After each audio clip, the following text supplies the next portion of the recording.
Assalamualaikum warahmatullahi wabarakatuh. Perkenalkan, nama saya Ahmad Muhyiddin, NIM 2018-53004.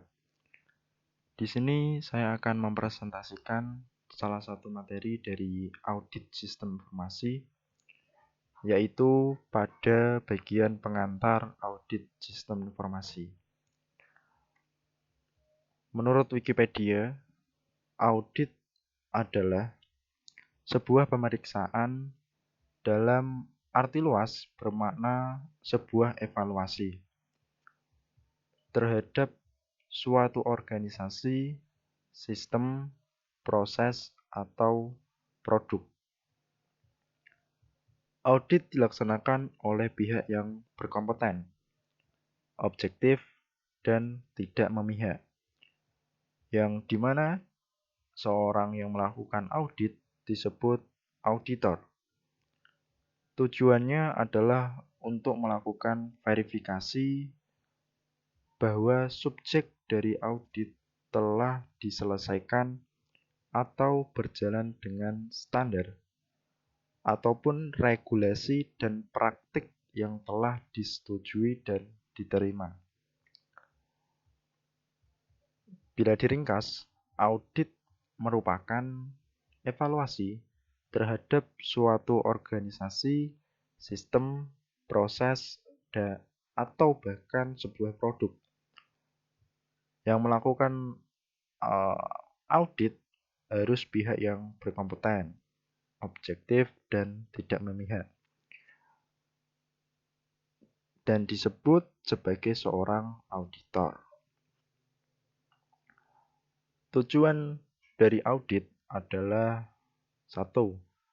Verifikasi bahwa subjek dari audit telah diselesaikan atau berjalan sesuai dengan standar, regulasi, dan praktik yang telah disetujui dan diterima. Setelah tadi merupakan pembahasan dari sebuah audit, sekarang pembahasan dari sistem informasi. Sistem informasi adalah aplikasi komputer untuk mendukung operasi dari suatu organisasi, operasi instalasi dan perawatan komputer, perangkat lunak, dan data. Contoh dari sistem informasi ada sistem informasi manajemen, selanjutnya ada sistem informasi penjualan. Dia akan mengelola dan menganalisa, menyebarkan informasi guna mendukung pengambilan keputusan mengenai penjualan. Di sini merupakan sistem informasi penjualan. Selanjutnya, ringkasannya adalah sistem informasi adalah sekumpulan hardware, software, orangnya yaitu brainware, prosedur atau perintahnya. Yang terakhir merupakan diorganisasikan secara integral untuk mengolah data menjadi informasi yang bermanfaat. Untuk apa bermanfaat? Guna memecahkan masalah dan pengambilan keputusan. Lanjut. Di sini merupakan bagian dari model I/O dan komponen aplikasi sistem informasi. Inputannya merupakan berupa data. Di sini ada orang atau brainware, bisa dikatakan dia memiliki sebuah prosedur dan dia memiliki sebuah dokumen. Dia masuk ke sebuah aplikasi atau dia menjalankan sebuah aplikasi. Di dalam aplikasi tersebut ada namanya hardware dan software yang berkolaborasi, interoperabilitas dengan basis data atau networking. Dari pemrosesan dalam aplikasi akan menghasilkan atau outputnya akan berupa informasi yang nantinya dapat berguna untuk melakukan pengambilan keputusan. Selanjutnya, audit sistem informasi.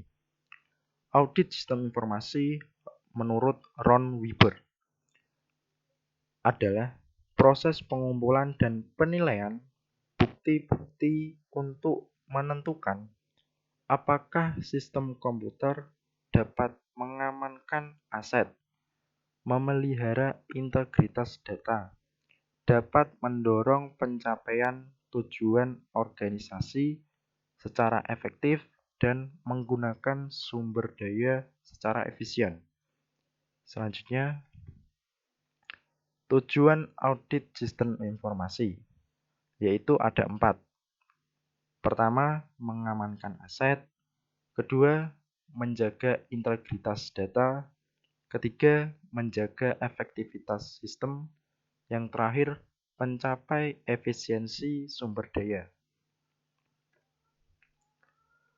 Apa itu mengamankan aset? Aset atau aktiva yang berhubungan dengan instalasi sistem informasi itu mencakup berupa perangkat keras, perangkat lunak, manusia, file data, dokumentasi sistem, dan peralatan pendukung lainnya. Jadi pada mengamankan aset ini berhubungan terkaitannya dengan instalasi sistem informasi yang di dalamnya ada hardware, software, manusia, data, basis data, dan sebagainya. Selanjutnya, integritas data berarti data memiliki atribut. Dapat berupa kelengkapan, baik dan dapat dipercaya, kemurnian, dan ketelitian. Tanpa menjaga integritas data, organisasi tidak dapat memperlihatkan potret dirinya dengan benar atau kejadian yang ada tidak terungkap seperti apa adanya. Keputusan maupun langkah-langkah penting di organisasi salah sasaran karena tidak didukung dengan data yang benar. Perlu pengorbanan biaya. Oleh karena itu, upaya untuk menjaga integritas data dengan konsekuensi akan ada biaya prosedur pengendalian yang dikeluarkan harus sepadan dengan manfaat yang diharapkan. Selanjutnya ada menjaga efektivitas sistem. Sistem informasi dikatakan efektif hanya jika sistem tersebut dapat mencapai tujuannya. Perlu upaya untuk mengetahui kebutuhan pengguna sistem tersebut, atau bisa dikatakan seorang user. Apakah sistem menghasilkan laporan atau informasi yang bermanfaat bagi user? Misal pengambilan keputusan. Yang terakhir, auditor perlu mengetahui karakteristik user berikut proses pengambilan keputusannya. Tujuan efektivitas sistem. Biasanya audit efektivitas sistem dilakukan setelah suatu sistem berjalan beberapa waktu. Manajemen dapat meminta auditor untuk melakukan post-audit guna menentukan sejauh mana sistem telah mencapai tujuan. Evaluasi ini akan memberikan masukan bagi pengambil keputusan apakah kinerja sistem layak dipertahankan, apa harus ditingkatkan, atau perlu dimodifikasi. Bahkan, bila sistem sudah usang, apakah harus ditinggalkan dan dicari penggantinya? Selanjutnya, ada audit efektivitas sistem. Dapat juga dilaksanakan pada tahap perencanaan sistem atau sistem desain. User tidak dapat mengungkapkan kebutuhan sistem, dirasa perlu untuk mereview kembali spesifikasi sistem yang telah dibuat. Dikatakan efisien jika ia menggunakan sumber daya seminimal mungkin untuk menghasilkan output yang dibutuhkan. Pada kenyataannya, sistem informasi menggunakan berbagai sumber daya seperti mesin dan segala perlengkapannya, perangkat lunak, sarana komunikasi, dan tenaga kerja yang untuk mengoperasikan sistem tersebut. Harus berkompeten untuk memperdayakan sumber daya yang ada tersebut. Selanjutnya, pendekatan audit sistem informasi. Pendekatan temuan atau exposure approach adalah fokus utama ditekankan pada jenis kesalahan atau losses yang terjadi dalam suatu sistem informasi. Setelah itu ditentukan kendali atau kontrol yang dapat digunakan untuk mengurangi kesalahan tersebut sampai pada batas yang dapat diterima. Kedua, ada pendekatan kendali atau control approach.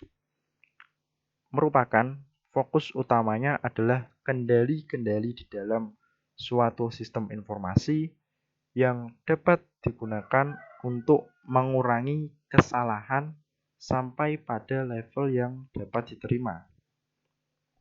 Selanjutnya, aspek yang diperiksa. Audit secara keseluruhan menyangkut efektivitas, efisiensi, diantaranya ada available system, reliability system, reliability system, confidentiality, dan integrity, serta aspek security. Selanjutnya adalah audit atau proses, modifikasi program, audit atas sumber daya dan data file. Audit SI sendiri merupakan gabungan dari bermacam ilmu, antara lain tradisional audit, manajemen sistem informasi akuntansi, serta ilmu komputer dan behavior science. Selanjutnya ada tahapan audit sistem informasi. Menurut Ron Weber, terdapat 5 langkah tahapan audit sistem informasi tersebut. Yang pertama ada perencanaan audit atau planning the audit. Kedua ada pengetesan kendali atau test of control. Ketiga ada pengetesan transaksi atau test of transaction. Keempat ada pengetesan keseimbangan atau keseluruhan hasil. Bisa dikatakan test of balance or overall result. Dan pengakhiran atau penyelesaian audit. Selanjutnya, menurut Gallegos CS, tahapan audit sistem informasi mencakup aktivitas. Ini lebih singkat ya. Yang pertama yaitu ada perencanaan, yang kedua ada pemeriksaan lapangan, ketiga ada pelaporan, dan yang terakhir merupakan tindak lanjut. Pengumpulan data atau evidence melalui berbagai teknik termasuk survei, interview, observasi, dan review dokumentasi, termasuk review source code bila diperlukan. Bisa jadi bukti-bukti audit yang diambil oleh seorang auditor mencakup bukti elektronis, dapat berupa data dalam bentuk file soft copy. Pengumpulan data atau metodenya. Dalam proses pengumpulan bukti ini ada beberapa cara yang sering dipakai, yaitu audit run komputer, audit shop komputer, dan audit white komputer. Selanjutnya, jika tingkat pemakaian TI tinggi, maka audit yang dominan digunakan adalah audit white komputer. Biasa disebut dengan teknik audit berbantuan komputer atau menggunakan CAAT, Computer Aided Auditing Technique. Untuk menganalisa data, misalnya saja data transaksi, penjualan, pembelian, transaksi aktivitas, persediaan, aktivitas nasabah, dan lain-lain. Tentunya untuk aspek security, ada kalanya auditor dituntut mempunyai keahlian teknis yang cukup memadai untuk menguji keamanan sistem. Standar adalah suatu yang harus dipenuhi oleh IS auditor. Standar yang digunakan dalam mengaudit teknologi informasi adalah standar yang diterbitkan oleh ISACA, yaitu ISACA is Auditing Standard. Selain itu, ISACA juga menerbitkan IS Auditing Guidance dan IS Auditing Procedure. Guidelines memberikan penjelasan bagaimana auditor dapat memenuhi standar dalam berbagai penugasan audit. Dan prosedur memberikan contoh-contoh langkah-langkah yang perlu dilalui auditor dalam penugasan audit tertentu sehingga sesuai dengan standar. Bagaimanapun, IS auditor harus bisa menggunakan judgement profesional ketika menggunakan guidance dan prosedur. Selanjutnya, hasil audit. Siapa yang melakukan audit? Auditor sistem informasi pada dasarnya melakukan penilaian atau assurance tentang kesiapan sistem berdasarkan kriteria tertentu. Kemudian berdasarkan pengujian auditor akan memberikan rekomendasi perbaikan yang diperlukan. Ada kalanya judgement diperlukan berdasarkan kriteria yang disepakati bersama. Penanggung jawab sistem yang diaudit tetap berada pada pengelola sistem, bukan di tangan auditor. Atas rekomendasi yang diberikan, tentunya diharapkan ada tindak lanjut perbaikan bagi manajemen. Selanjutnya, siapakah sebaiknya yang melakukan audit sistem informasi? Audit sistem informasi dapat dilakukan sebagai bagian dari pengendalian internal yang dilakukan oleh fungsi SI. Tapi jika dibutuhkan opini publik tentang kesiapan sistem tersebut, audit dapat dilakukan dengan mengundang pihak ketiga, atau bisa disebut auditor independen, untuk melakukannya. Jika sebuah hasil audit SI perlu dipublikasikan, tentunya perlu perangkat hukum yang mengatur tata cara pelaporan tersebut. Baik, selanjutnya demikian presentasi dari saya. Kurang lebihnya mohon maaf bila terdapat salah kata. Billahi taufik wal hidayah. Wassalamualaikum warahmatullahi wabarakatuh.